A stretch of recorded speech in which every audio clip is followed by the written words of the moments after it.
Buenas tardes, esto es Welcome to Chepe, un programa para las personas que pidieron hace años que investigaran a las municipalidades.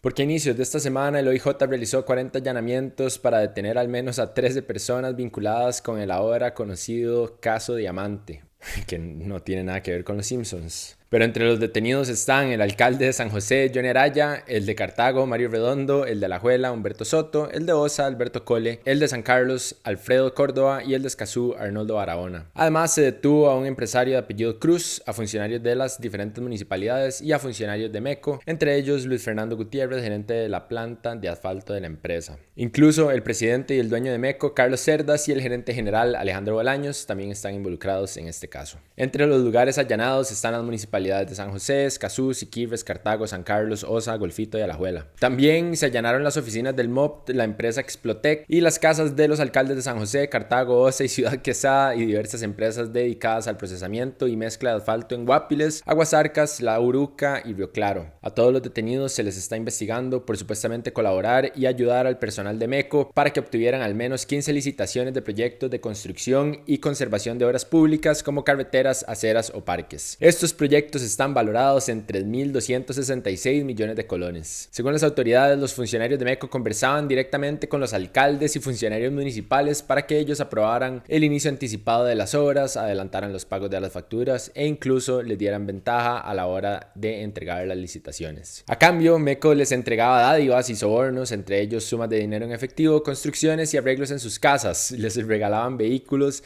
y les hacían favores de otros tipos. A continuación, lo que explicó el director del OIJ, Walter Espinosa. La hipótesis de trabajo que tiene el Ministerio Público y que está investigando el OIJ junto con ellos tiene que ver entonces con actos de corrupción relacionados con licitaciones, con construcciones, con pagos de obra pública, con la facilitación de oportunidades irregulares a esta empresa y a una serie de personas vinculadas a ella que les generaron una situación de ventaja y que produjeron dádivas y sobornos para los funcionarios públicos. Lo interesante acá es que según el director del OIJ, cada una de las municipalidades operaba de manera independiente. La única conexión entre ellas era la empresa MECO. Entonces no sabemos si iban a Campitos Bar, a La Bamba o a cualquier otra cantina, tal vez a Los Parales, no sé. Al parecer, el jefe de la unidad de asfaltos de MECO, Luis Fernando Gutiérrez, era el intermediario. Él era el que contactaba a las empresas y municipalidades para realizar los actos ilegales. Entre los supuestos delitos están cohecho propio, cohecho impropio, tráfico de influencias y peculado. Para el día en que grabamos esto, la Fiscalía había solicitado medidas cautelares para los 13 detenidos. Eso sí, no solicitaron prisión preventiva y es por eso que pasadas las 48 horas se les liberó. Según la Fiscalía, esta audiencia de solicitud de las medidas podría extenderse por varios días, entonces nos vamos a mantener al tanto. Con todo esto dicho, me parece importante que nos devolvamos un poco y hablemos sobre los otros casos en los que están o estuvieron involucrados dichos alcaldes. En el caso del alcalde de Cartago, Mario Redondo, del partido Alianza Demócrata Cristiana, cuando se destapó el caso Cochinilla, una de las conversaciones telefónicas que intervino el OIJ reveló que se había reunido en 2 ocasiones con el gerente de operaciones de la constructora MECO, Abel González, en un carro en el parqueo de un comercio. Según las conversaciones, estas reuniones fueron para hablar sobre un contrato para asfaltar las vías municipales en este cantón. En su momento, Mario Redondo dijo que conocía a Abel y que para cuando él asumió el cargo de alcalde en mayo del 2020, la municipalidad ya tenía en camino un concurso para contratar la atención de vías cantonales por demanda. La verdad es que el contrato se le adjudicó a MECO el 6 de agosto del 2020,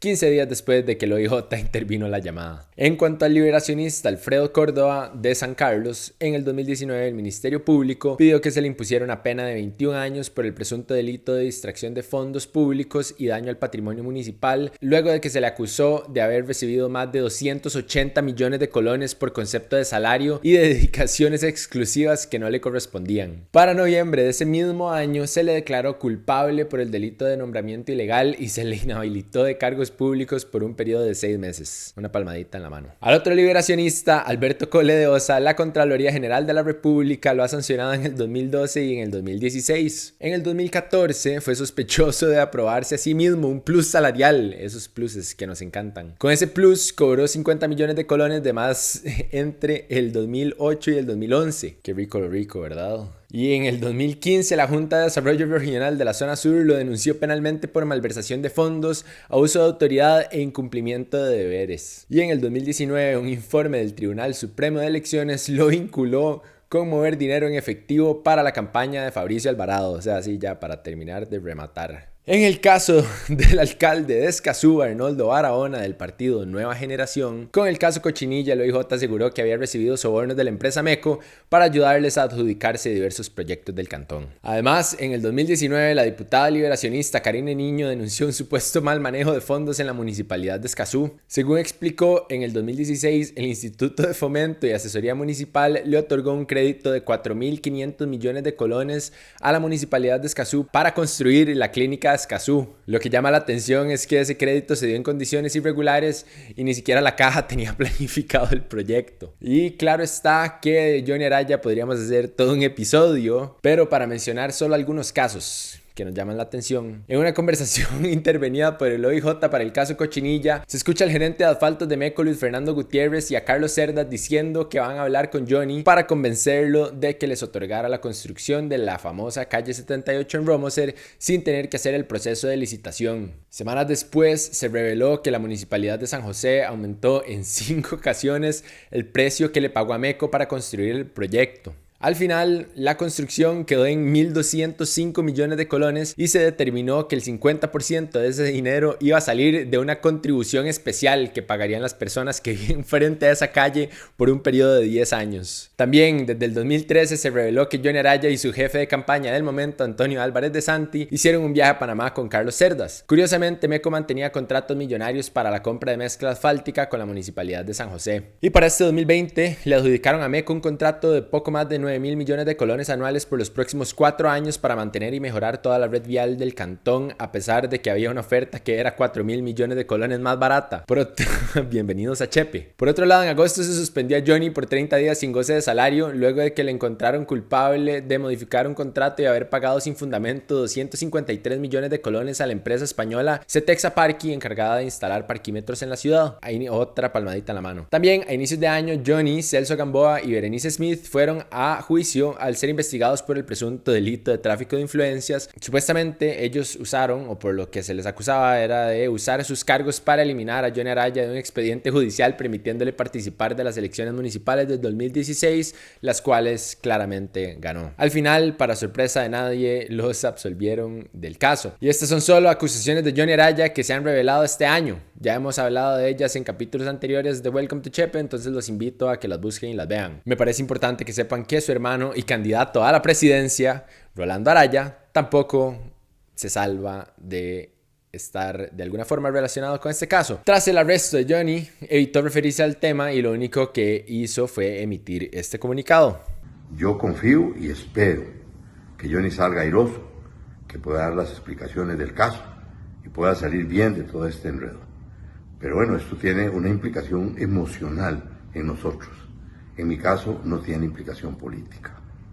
Lo interesante es que salió a relucir que Daniel Cruz Porras, uno de los detenidos por el caso Diamante, es un actor de la campaña electoral de Rolando. Cruz es el dueño de Explotec y, en palabras de Rolando, es un gran amigo suyo, dueño de una empresa que exporta explosivos a toda Centroamérica. Según explicó Araya en una entrevista para La Nación, Cruz es un actor político en la base de San Ramón. Eso sí, dijo que no sabía si había aportado dinero a su campaña o al partido Costa Rica Justa. O sea, según Rolando Araya, él no sabe si su gran amigo le dio dinero a la campaña que él mismo dirige o no. Lo que llama la atención es que según una conversación intervenida por el OIJ entre Cruz y Johnny Araya, Rolando Araya recibió más de $20,000 de Cruz para financiar su campaña presidencial. Según el expediente, Cruz le realizó depósitos por $15,000 y $5,000 a Rolando para, y cito, temas políticos. Además, en la conversación, Johnny y Cruz hablan sobre un depósito que Rolando pidió que se le hiciera a nombre de Orlando para costear encuestas y pagar publicidad. Pero bueno, más allá de ser actor político, Cruz es vicepresidente de la junta directiva de la empresa Desarrollo Daromacar S.A., en la que Araya es presidente de la junta. Curiosamente, esa empresa está concursando para ganar un contrato de 670 millones de colones para venderle un terreno a la caja. Y qué lindo, ¿verdad? Cómo funciona todo. Sé que suena repetitivo y desalentador, pero creen que esta vez sí se llegue a algo. No les cansa la cantidad de casos en los que está involucrado Johnny Araya. Qué abrumador, ¿verdad? Debe ser hasta difícil como lidiar con eso. Y no les duele la cabeza que una persona tan cuestionada siga en una posición de poder. Y como la corrupción es endémica de la sociedad costarricense, hablemos del caso Azteca, porque qué tuanis. La semana pasada lo expliqué en profundidad, entonces los invito a ver ese video para que lo entiendan mejor si no lo han visto. Pero en resumen, se detuvo a 14 empleados de la AIA y un funcionario del Banco Nacional por supuestamente ayudar a una banda narco a ganar al menos 17 licitaciones valoradas entre los 700 y 800 millones de colones. Esta banda supuestamente sobornaba a los funcionarios de la AIA para que ellos les filtraran información sobre la adjudicación de licitaciones, los planes de obras e información de las otras empresas que estaban concursando. En el caso específico del funcionario del banco, él les decía cómo solicitar los créditos bancarios para ocultar el dinero sucio y les decía cómo obtener monedas extranjeras sin alertar el sistema bancario. En relación con esto, esta semana Teletica reveló que el candidato a diputado en primer lugar por Guanacaste del Partido Restauración Nacional, Manuel Acón Chan, se comunicaba con Héctor Camelo Méndez, supuesto líder de la banda narco involucrada en el caso. En total tuvieron 3 llamadas. La primera ocurrió el 17 de marzo de este año, cuando Acón llamó a Camelo para contarle que le habían ofrecido la primera diputación por Guanacaste. Camelo celebró la noticia respondiendo que el primer puesto siempre queda electo y cito, es muy necesario para la comarca que él esté metido ahí. La segunda llamada ocurrió el 1 de junio. En esa, Acón le confirmó su candidatura y acordaron reunirse cerca de Paquera. La tercera conversación fue el 26 de agosto y Acón invitó a Camelo a la asamblea del partido de San José, en la que se iba a presentar Eduardo Cruikshank como candidato a presidente. En el expediente se lee y cito: Manuel Acón le dice que él quiere que Héctor Camelo esté a la par porque si Dios lo permite, llegan a la asamblea. Qué Dios más buena nota. Sumado a todo esto, según el OIJ, Acón le ayudó a Camelo a falsificar un documento para concursar por un contrato por 150 millones de colones con el AIA, específicamente la construcción de un acueducto en Pitaya. El problema era que el AIA le exigía a los concursantes tener experiencia en sistemas de riego, pero como la empresa Constructoras del Valle S.A. del Grupo Narco no tenía esa experiencia, le pidieron a Acón que emitiera un certificado falso constatando que la empresa había instalado una cierta cantidad de tuberías en las fincas del candidato. En su momento, Acón les recomendó que emitieran la certificación a nombre de su empresa, Melonera Los Olivos S.A. y que él se las firmaría. Con ese documento listo, se le permitió a la empresa participar del proceso de licitación. A pesar de que Construcciones del Valle S.A. era la primera opción a contratar, la licitación la ganó la empresa Fluvial Construcciones, otra empresa que le pertenecía al grupo narco. A la fecha, Acón ha asegurado que no conoce ni se ha encontrado con el líder narco. Toda esta polémica llevó a que el candidato a la presidencia por Restauración Nacional, Eduardo Cruikshank, le pidiera a Acón que presentara la renuncia a su candidatura. Pero según explicó el medio de La Nación, una vez que una persona ha sido ratificada como candidata de una agrupación política, el partido no puede eliminar esa nominación. La única forma es que la persona presente la renuncia, que muera o que se imponga una sentencia en su contra, pero tiene que ser una sentencia en firme. Ni siquiera la prisión preventiva le puede evitar a la persona participar del proceso electoral. Y lastimosamente ahí no termina el tema. Según las autoridades, los trabajadores de la sede de Orotina admitieron que tenían a mano acetona para borrar los logos de la IA de las tuberías instaladas por la empresa de la banda narco. Específicamente se instalaron 190 metros de tubería de 4 pulgadas en un terreno en Santa Teresa de Cóbano, en Punta Arenas. El proyecto se realizó en horas laborales y se cobraron 2.500.000 colones al dueño del terreno. En el expediente se narra que el jefe de la oficina de Orotina, un hombre de apellidos Arias Cordero, le dice a un subalterno de apellidos Aguilar Jiménez, y voy a citar: hagan una cosa, traten ahora de limpiarlos en la noche y borren todo, por favor, que no digan nada de la IA porque nos metemos en un problema todos. Los tubos deben ir bien lavados y sin los rótulos de la IA. A lo que Aguilar respondió, y cito de nuevo: en todo caso llevamos acetona para que aquello que medio se vea lo terminemos de borrar, no se preocupe. Entonces yo ahora les pregunto a ustedes que qué piensan del candidato a diputado involucrado en todo este caso y qué va a hacer Restauración Nacional y Eduardo Cruikshank para reivindicar esto. A mí me parece muy fuerte esta presunta relación que tienen los partidos políticos con el narco, y hasta me parece que es un tanto obvio porque, como ya dije, el dinero y el poder siempre van de la mano, ¿no? ¿Y saben quiénes no están instalando tuberías nosotros, por eso es importante que nos apoyen. Si les gusta Welcome to Chepe o cualquier otro contenido que saquemos en No Pasa Nada, es importante que por favor nos ayuden a mantener nuestra existencia. Si nos siguen en Instagram, por favor suscríbanse en YouTube, y si aún no nos siguen en Instagram, por favor háganlo. Y perdón por ser tan necio, pero si ya hacen todo eso, nos vendría súper bien que se suscriban a nuestro Patreon, donde nos pueden ayudar a partir de $3 al mes, que es el equivalente a invitar a un compa a una birra al mes. Eso para nosotros hace toda la diferencia, ya que nuestro proyecto es un emprendimiento independiente y queremos mantenerlo así. Además, si se convierten en nuestros Patreons, van a tener acceso a contenido extra loquísimo en el que no hay ningún tipo de restricciones. Muchísimas gracias a todas las personas que ya nos apoyan.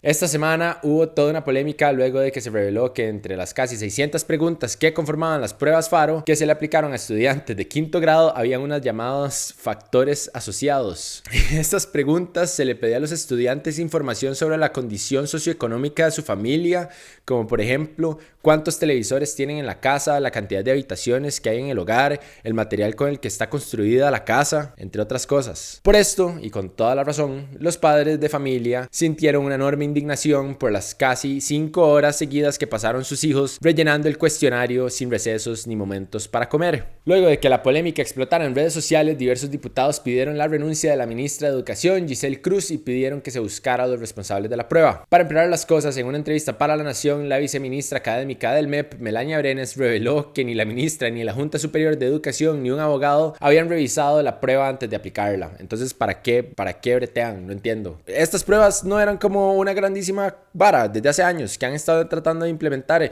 y ahora llegan y las van a implementar y nadie las revisa. Además, admitió que ella sí estuvo involucrada en el proceso de construcción de las pruebas y que estaba al tanto de los diferentes factores que se querían evaluar. Eso sí, dijo que al ser un tema de función operativa, y cito, se sale de las posibilidades que nosotros tenemos de revisión de elementos técnicos. Hay un equipo que uno confía. O sea, en síntesis, lavándose las manos, quitándose toda la responsabilidad. En el caso del abogado, la idea era que él lo revisara para cerciorarse de que no se estaba vulnerando la protección de datos personales de los alumnos. Imagínense si no hubieran tenido un abogado ahí. Entonces, al vulnerarse esta protección, la ministra tuvo la conveniente idea de decir que se destruyeron los exámenes. Sin embargo, el juez Alex Rojas del Tribunal Contencioso Administrativo les ordenó que no las destruyeran y por el contrario los obligó a entregarles todas y cada una de las pruebas para custodiarlas judicialmente, por supuesto. Toda esta polémica llevó a que la ministra Cruz, la viceministra Brenes y el director de gestión y evaluación de la calidad y cabeza del proyecto, Pablo Mena, renunciaran a sus puestos. Antes de renunciar, la viceministra defendió la necesidad de saber esos factores externos que podrían influir en el desempeño de los estudiantes. Según explicó, este cuestionario les permitiría saber dónde y cuáles son las mejores condiciones para aprender.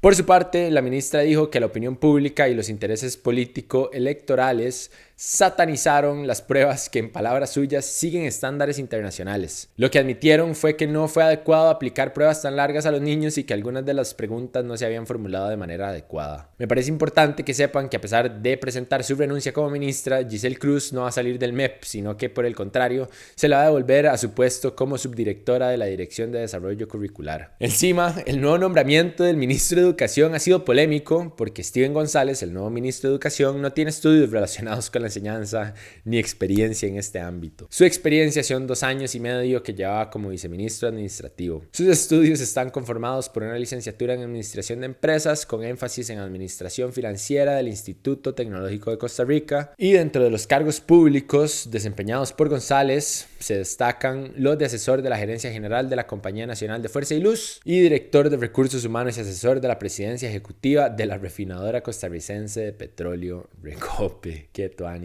Y según una nota del diario Extra, González fue investigado por la Procuraduría General de la República por una presunta administración fraudulenta. Con respecto a todo este tema, yo personalmente no entiendo cómo a alguien en el Ministerio de Educación se le ocurrió que era una buena idea hacer esta recolección de datos a través de niños y niñas que posiblemente en muchos casos ni siquiera tienen idea de qué materiales está hecha su casa, por poner un ejemplo nada más. ¿Cómo es posible que la institución que se supone que vela por la educación de los más jóvenes en el país no tenga la capacidad de cuestionarse si es factible hacerles 600 preguntas de este tipo a niños y niñas de 11 años? Además, cómo un profesional en educación no puede darse cuenta que desde la perspectiva de un niño o niña, estas preguntas son parte de lo que ellos interpretan es un examen y que los están presionando para que revelen datos sensibles y personales. Algo más que me indigna son las declaraciones de la exministra Giselle Cruz sobre cómo este tema se volvió un escándalo político. Y mi pregunta es, ¿cómo no se va a volver un tema político en el contexto en el que estamos, con casos de corrupción en un montón de instituciones públicas, en media crisis educativa y en un gobierno que ha sido señalado por la OPAD? Pareciera ser que la respuesta siempre ante un desastre en cualquier entidad pública es lavarse las manos con la renuncia de ministros y viceministros, y por eso no es una sorpresa que este gobierno sea históricamente el más inestable por todas estas renuncias. Y antes de jalar... quiero dejarlos con esta noticia que dice que Procomer, el INAH y la Banca para el Desarrollo le dieron 1.764 millones a 87 empresas que no demostraron estar afectadas en sus ventas por la pandemia. Así lo concluyó un informe de la Contraloría General de la República. El programa Alivio, mediante el cual se regaló este dinero, se lanzó en abril del 2020 con un capital de $4 millones para unas 200 empresas. Una de las condiciones era que solo podían participar negocios con una afectación en ganancias de más del 20%. La Contraloría determinó que incluso 60 de esas 87 compañías beneficiadas indebidamente reportaron un incremento en ventas hasta del 68% durante el 2020. Según una entrevista de Monumental, Mari Trini Vargas, gerente de desarrollo de la gobernanza de la Contraloría, señaló que dos compañías favorecidas en el programa Alivio tuvieron un aumento en dividendos de 1.500% en el 2020. En los 1.764 millones de colones regalados, 1.031 millones de colones se dieron en la etapa de estabilización y 733 millones de colones se entregaron en la fase de reinversión que contemplaba el programa Alivio. La Contraloría pidió cuentas a las instituciones sobre el proceso de selección de empresas que recibieron recursos